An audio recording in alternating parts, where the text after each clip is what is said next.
प्रथम वाग्देवी के श्री चरणों में वंदन। वाग्देवी की पावन तपोभूमि राजकीय उच्च माध्यमिक भोजागौर के इस पावन प्रांगण मंचासीन आज के समारोह की मुख्य अतिथि ग्राम पंचायत भोजागौर के सरपंच महोदय श्रीमान भोम सिंह जी पंवार, श्रीमान प्रकाश जी जांगू उप प्रधान प्रतिनिधि,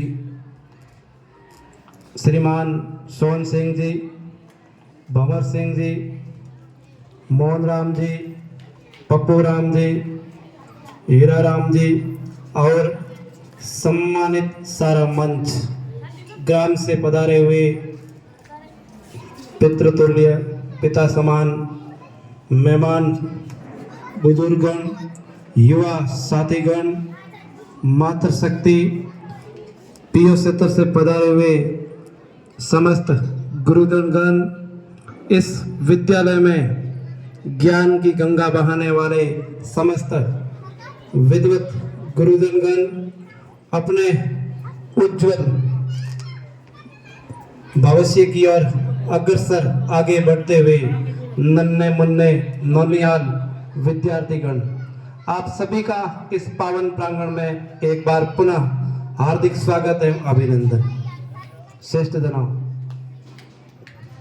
विभागीय नियमानुसार निर्देशानुसार हर चयनित विद्यालयों के अंदर सत्र के अंदर सत्रांत होता है, उससे ठीक कुछ समय पूर्व निर्धारित तय तिथि के समय सीमा में वार्षिकोत्सव एवं सम्मान समारोह का आयोजन होना सुनिश्चित हुआ है। उसी क्रम में हम इस विद्यालय के स्वर्णिम अवसर पर इस स्वर्णिम वार्षिकोत्सव एवं सम्मान समारोह में पधारे हुए समस्त मेहमान सज्जनों की तरफ से आप सभी को शुभकामनाएं देता हूं, हार्दिक बधाई देता हूं कि आप ये जो कार्यक्रम है उसकी जो विशिष्टता है, उद्देश्य है, उसको पूर्णतया सही सामर्थ्य सिद्ध करे। आपका अभिनंदन, स्वागत कि आपने जो भी गांव से सज्जनगण पधारे, आपने इन बच्चों का मनोबल बढ़ाया, अपना सम्मान, अपना समय, बेशकीमती समय इस विद्यालय परिवार को दिया, उसके लिए एक बार हार्दिक स्वागत, अभिनंदन, आभार। अब बात आती है विद्यालय विकास की। विद्यालय विकास के अंतर्गत अभी 1 या 1.5 महीने पूर्व रंग रोगन का काम शुरू किया है। काफी काम पूर्ण भी हो चुका है और प्रक्रियाधीन भी है, नियमित प्रगति पथ पर है। उसके अलावा इंटरलॉकिंग का कार्य भी पूर्ण हो चुका है, जो सरपंच साहब ने पहले घोषणा के तहत ये पंचायत कोटे से करवाया था। आपका भी बहुत बहुत आभार। उसके साथ साथ में भामाशाह सहयोग का बहुत अच्छा सहयोग आपका रहा है, उसका भी बहुत बहुत आभार। अब 10वीं और 12वीं की बोर्ड की परीक्षाएं बिल्कुल निकट आ चुकी है। मैं आपको विश्वास दिलाता हूं पधारे हुए सम्मत सज्जनों को कि इस बार भी पिछला जो रिजल्ट है उसका दोहरान होगा। ऐसा आपके सहयोग से ही होगा। आपके ये बच्चे हैं, आपका गांव है, आपका विद्यालय है। इस विद्यालय की गरिमा बढ़ाना आपके ही हाथ में है।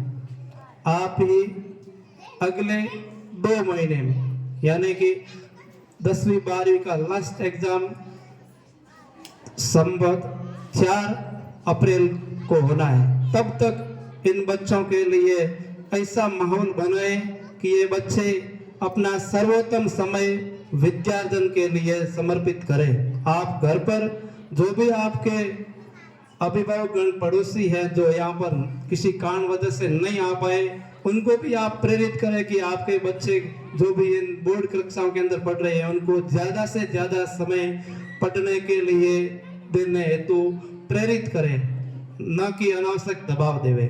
उनको प्रेरित करना है कि आप पढ़िए आप अच्छे अंक ला सकते हो। तो प्रेरणा एक ऐसी चीज है कि उसके बल पर कुछ भी बच्चा जो असंभव लक्ष्य है उसको संभव बना सकता है।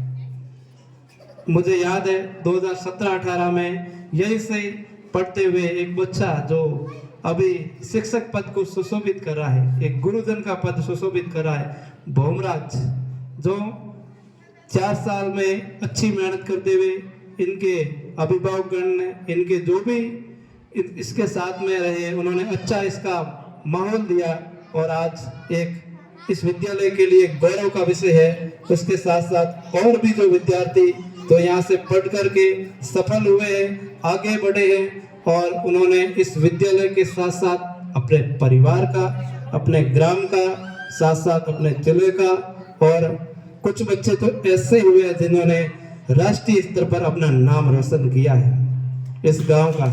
उसमें नाम आता है मोनिका बिश्नोई। मोनिका बिश्नोई जिसने राष्ट्रीय स्तर पर, राष्ट्रीय ने पूरे देश, हमारा देश भारत, पूरे भारत के राष्ट्र पटल पर, उस पटल पर अपना परचम लहरा दिया और स्वर्ण पदक हासिल किया।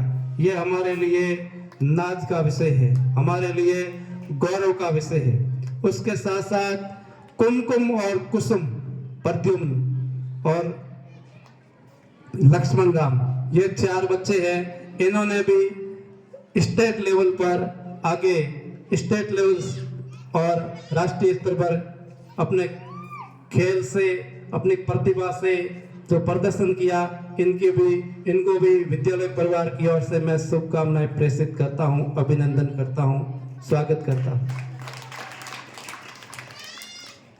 वैसे इस विद्यालय के अंदर शुरुआत में शिक्षक गुरुजनों की कमी थी। येन केन प्रकार इधर जो पीओ परिक्षेत्र में जहां तक हो सके उस विद्यालय को भी कोई क्षति नहीं पहुंचे। यहाँ जैसे किसी स्कूल से गुरुजन यहाँ लगा दिया जाए तो उस विद्यालय के बच्चे प्रभावित नहीं हो। इनका समुचित ध्यान रखते हुए उनकी यहाँ पर डेपुटेशन को या कार्य व्यवस्था को आदेश करके इस विद्यालय के शुरुआत में जो चुनौतियाँ थी उसके तहत बच्चों का अध्ययन करवाया, अध्यापन करवाया। तत्पश्चात इस विद्यालय में गुरुजन नई भर्ती से सेलेक्ट होकर के आ गए। 4 गुरुजन अपने यहाँ पर अभी अभी कुछ समय पहले पदस्थापित हुए हैं। लेक्चरर की तीनों पोस्ट भर चुकी है। व्याख्याता तीनों विषय के अपने यहाँ पर अभी पदस्थापित है और वरिष्ठ अध्यापक के 5 पद स्वीकृत है। उसके अंदर 3 पद वर्तमान में भरे हुए और एक खुशी की बात यह है कि अंग्रेजी विषय व्याख्याता ने, अंग्रेजी विषय वरिष्ठ अध्यापक के काउंसलिंग में यहाँ पर अपना एक मैडम आ चुके हैं, वो कुछ समय बाद में यहाँ पदस्थापित हो जाएंगे। तो कुल मिलाकर के अधिकतर पद भर जाएंगे और आने वाला जो नया सत्र है, वैसे अभी जो शेष समय है उसके अंदर भी ये गुरुजन अपने जो विद्या ग्रहण की है, जिन्होंने जो देखो नए सिलेक्टेड है तो इनके पास में ज्ञान की कोई कमी नहीं है, तो अपना पूरा ज्ञान, विद्यादान महादान है, उसको देने का ये पूरा प्रयास करेंगे, ऐसा मुझे विश्वासनीय पूर्ण आशा है। तो आप अपने बच्चों को घर पर अनुकूल माहौल दीजिए। यहाँ पर विद्यालय परिवार किसी भी प्रकार का कोर कसर नहीं छोड़ेगा।